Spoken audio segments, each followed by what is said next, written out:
there and welcome back to another Demon Slayer Season 3 review. And today we're going to try and catch up on the episodes that I missed out on when I got sick, so today we'll be working our way through episode 3, A Sword from Over 300 Years Ago, which picks up, well, immediately where the last episode left off, with Tanjiro having sliced the head off the mechanical training doll to reveal a sword, likely the sword of the original dude that the doll was based on, the guy from Tanjiro's dreams. And instantly, in the aftermath of this priceless family heirloom being destroyed forever, Kotetsu, absolute sweetheart that he is, immediately offers up the sword to Tanjiro to replace the blade that he just broke. And it's like, this kid's too nice. Not only did he let Tanjiro train with his damaged combat doll and gave him full permission to destroy it if he needs to, thus losing a priceless family artifact, a one-of-a-kind machine, but then he also offers him up yet another priceless artifact. Of course, Tanjiro doesn't want it, and they engage in a funny sort of, what's the opposite of a tug of war, where they try to make the other person take it. Only for Tanjiro to burst into tears when they see that it is in fact just a rusted sword. Honestly, I think I'd cry too.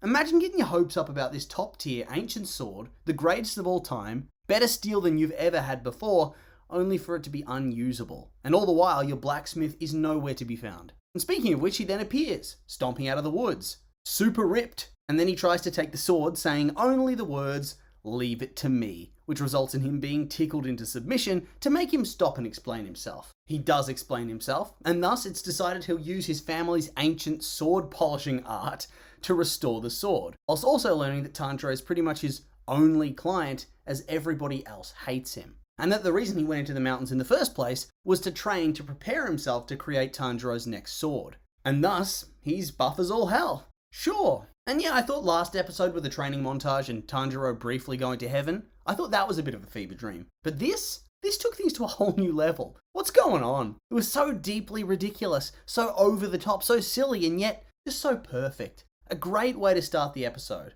And even though almost nothing actually happens, it didn't feel like wasted time. We then keep up the trajectory of being slightly ridiculous and lighthearted, as Tanjiro then tries to bond with Genya, but fails hard, and only serves to annoy him with his ramblings. And then he creeps him out when he acts like they're close friends, and then reveals that he not only picked up the tooth that Genya had discarded earlier at the hot springs, but he actually kept it with him to give it back to him. Who does that? I too would be freaked out. And then of course, Tanjiro finds himself banished from the room because, yeah, fair enough, that is a fair and reasonable thing for Genya to do. He's being a bit creepy. And honestly, this dude, Genya, all I'm getting from him is Bakugo transplanted into Demon Slayer. Same voice, very similar personality where he just rages at the drop of a hat. But like, it's sort of an endearing rage. Quite funny. And obviously he'll probably be a major badass as well. Tanjiro then goes and braids Nezuko's hair to make her look like Kanroji, which was also a very cute scene. And it's all nice and cute and wholesome. Even if Tanjiro is planning to continue to push poor Genya's boundaries and befriend him against his will the next day. Poor Genya. Tanjiro, take no for an answer, mate. And so here, after almost 3 full episodes of far more lighthearted content, the next scene really does sort of take you unawares. And I think it's very good writing in that way. Because you're in this happy little daze. It's been so funny. And then you see this poor bastard walking down from the hot springs, and that goddamn pot is sitting there, and instantly you know he's gonna die. But even then, I don't think you're quite prepared for how gruesome and horrible this guy's death is going to be. Getting sucked into the pot, his screams, his muffled screams, the snapping of his bones as he's compressed and gobbled up, the splatter of blood, and then he gets spat out and he's left as this floppy, twitching ruin on the pavement. Oh, that is a cursed image right there. And in a way, I think it makes the episode all the more shocking, all the more intense. Because after this moment, you have that knowledge that the pot demon guy is out in the forest somewhere. You don't know where he's going to turn up next. And you also know the other demon, the crying one, is lurking on the roof where Tanjiro and Nezuko are sleeping right now. And so suddenly, every other scene, you're just on edge. When Genya goes to collect his sword, you're thinking, oh shit, what if he gets attacked here? And then the whole time that Tokido, Tanjiro, and Nezuko are having their conversation and starting to bond, and you see that Tokido is clearly getting inspired by Tanjiro's kindness and goodness, you're just sitting there like, yeah, that's nice and wholesome and funny, you know, when they're all turning their heads. Like, that is one of the cutest and most wholesome moments in the show, and many people have said so, but for me, it's so far overshadowed. Because you know that creepy, weird, tumor head demon is out there somewhere getting ready. Is he going to smash through the roof? Jump in a window? Nope. He's going to open the door and start crying about how scary everything is. And then the mood shifts again. Because this section, so deeply epic and cool, everybody's moving in slow-mo, they're all in shock that this guy's gotten in and nobody seemed to sense him until they saw him, and yet Tokido's already moving. He's getting ready to take him out, and of course the dude dodges, and then has to dodge Tanjiro before Nezuko powers up and whacks him, which allows his head to get cut off. I thought this early part of the action sequence, this was top tier, really loved it. Especially when he powers up and goes mist breathing. That was cool. But before we go any further from here, I also gotta say I find it so fucking weird that they draw a 12-year-old girl like that. Ugh. Stop it. Like, yeah, I love the show, but she's 12. Why are her breasts so exposed? You know what I'm saying?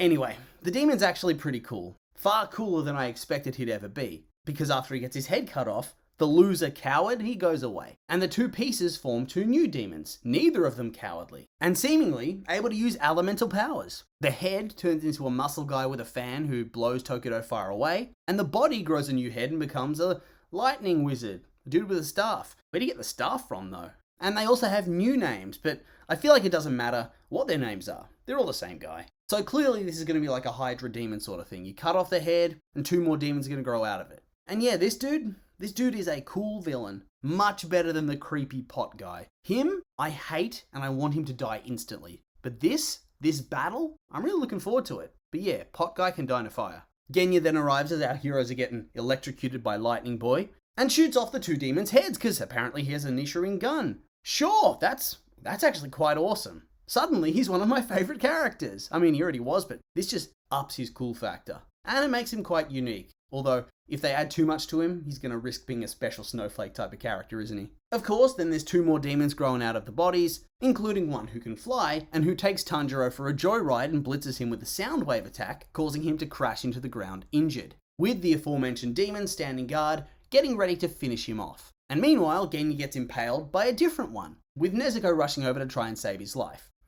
Okay, so our heroes already are severely wounded. Close to death, you'd assume. Or at least at risk of dying. So I guess we'll be heading back to the butterfly house at the end of the battle. And so yeah, it's already looking pretty bad for the heroes. And clearly, they're not just going to wipe out the heroes like that right away. But it is still quite the nail-biting start to the fight. And I'm a bit worried though. Have they gone too hard too soon? I mean, suspension of disbelief and all that, right? Genya's been impaled, Tanjiro's been electrocuted, and now blasted away with a sonic attack. And I mean, clearly they're not going to be dead and they're going to keep fighting, but it's like, really? How do you shrug something like that off, especially getting impaled? Breathing techniques? Is he going to have some convenient power-up to explain everything?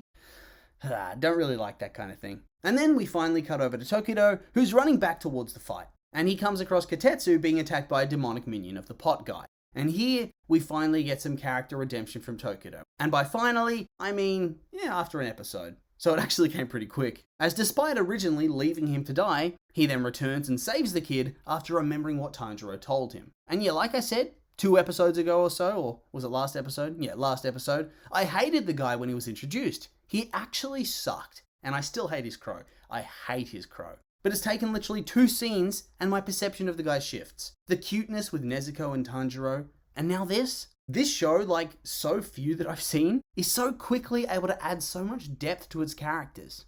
Hell, even the evil villains at times get so much depth in the blink of an eye. Depth that makes them far more sympathetic than they were before. Demon Slayer is honestly probably one of my favourite shows in terms of the writing in general. And then the action too, just awesome. And as we're seeing here, the side characters also get their own battles, their own time to shine. It isn't just the Tanjiro and Nezuko show, and I really love that. And so yeah, that's kind of where we finish up for this episode. And so I would like to remind you that these were just my opinions, and I'd like to hear yours. What did you think of the episode? You like it, hate it? I'm curious for your thoughts, so make sure to like, comment, subscribe, and let me know.